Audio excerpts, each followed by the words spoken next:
സമാധാനം നഷ്ടപ്പെട്ട് യുദ്ധവും യുദ്ധശ്രുതികളും ക്ഷാമങ്ങളും ഭൂകമ്പങ്ങളും അടിക്കടി ഉയർന്നു വന്നിട്ട് മനുഷ്യൻ്റെ സമാധാന ജീവിതം മുഴുവൻ കവർന്നെടുക്കുന്ന ഒരു ലോകത്തിൽ ദൈവവചനം വളരെ വ്യക്തതയിൽ മനുഷ്യ സമൂഹത്തോട് വിളിച്ചു പറയുന്ന ഒരു വാക്കുണ്ട്.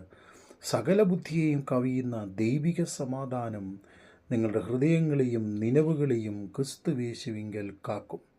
അതെ, മാനുഷിക ബുദ്ധിക്കും ചിന്തയ്ക്കും അതീതമായ ഒരു ദൈവിക സമാധാനം അതെങ്ങനെ നമ്മെ കാക്കും? അതെ, അത് ഹൃദയങ്ങളെയും നിലവുകളെയും കാക്കും. ഹൃദയങ്ങൾ പലപ്പോഴും അസ്വസ്ഥമായി താളം തെറ്റി തകർന്നുകൊണ്ടിരിക്കുന്ന ഒരു ലോകം. എന്നാൽ ദൈവത്തിൽ വിശ്വാസം വയ്ക്കുകയും ആശ്രയം വയ്ക്കുകയും ചെയ്യുന്ന ഒരുവൻ്റെ ഹൃദയത്തെ ദൈവിക സമാധാനത്തിൽ ദൈവം പരിപാലിക്കും. അതിലെല്ലാം ഉപരിയായി മനുഷ്യൻ വ്യാകുലപ്പെട്ട മാനസിക രോഗം വർദ്ധിച്ച് നിരാശയിലും അധപ്പതനത്തിലും വർദ്ധിച്ചു വരുന്ന ഈ കാലഘട്ടത്തിൽ നമ്മളുടെ ചിന്തകളെ നിയന്ത്രിക്കുന്ന ഒരു സർവശക്തനാകുന്ന ദൈവത്തിൻ്റെ പ്രവൃത്തി നമുക്ക് വേണ്ടി ഉണ്ട് എന്ന് നാം മറന്നു പോകരുത്. അതെ, അതിന് നാം എന്താണ് ചെയ്യേണ്ടുന്നത്?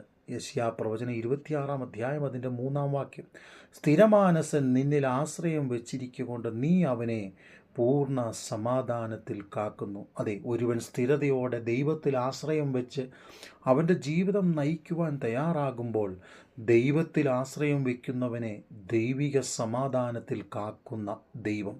ഒരുപക്ഷെ നീറിപ്പുകയുന്ന അനേക വിഷയങ്ങളുമായി നമ്മൾ ഓടി അലഞ്ഞ് അധ്വാനിക്കുന്നത് നമുക്ക് കാണുവാൻ കഴിയും.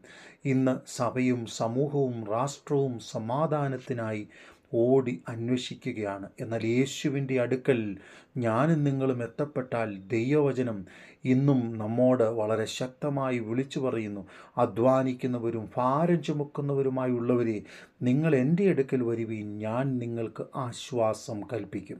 അതെ, ജീവിതത്തിൻ്റെ എല്ലാ നിർണായക ഘട്ടങ്ങളിലും ജീവിതത്തിൻ്റെ എല്ലാ അവസരങ്ങളിലും നീറിപ്പുകയുന്ന വിഷയവുമായി ഇന്നും നമ്മിൽ പലരും കേഴുകയും കരയുകയും ചെയ്യുന്നുണ്ടാകാം.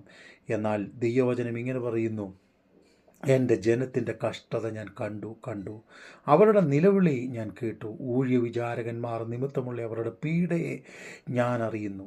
ഞാൻ നിങ്ങൾക്ക് സമാധാനം നൽകും, ഞാൻ നിങ്ങളെ വിടുവിക്കും, ഞാൻ നിങ്ങളെ ജീവപര്യന്തം സമാധാനത്തിൽ വഴി നടത്തും. അതുകൊണ്ട് ദൈവത്തിൽ ആശ്രയിച്ച് ഓരോ ദിവസവും സമാധാനം പ്രാപിച്ച് മുൻപോട്ട് പോകാം. ദൈവം നമ്മെ അനുഗ്രഹിക്കട്ടെ.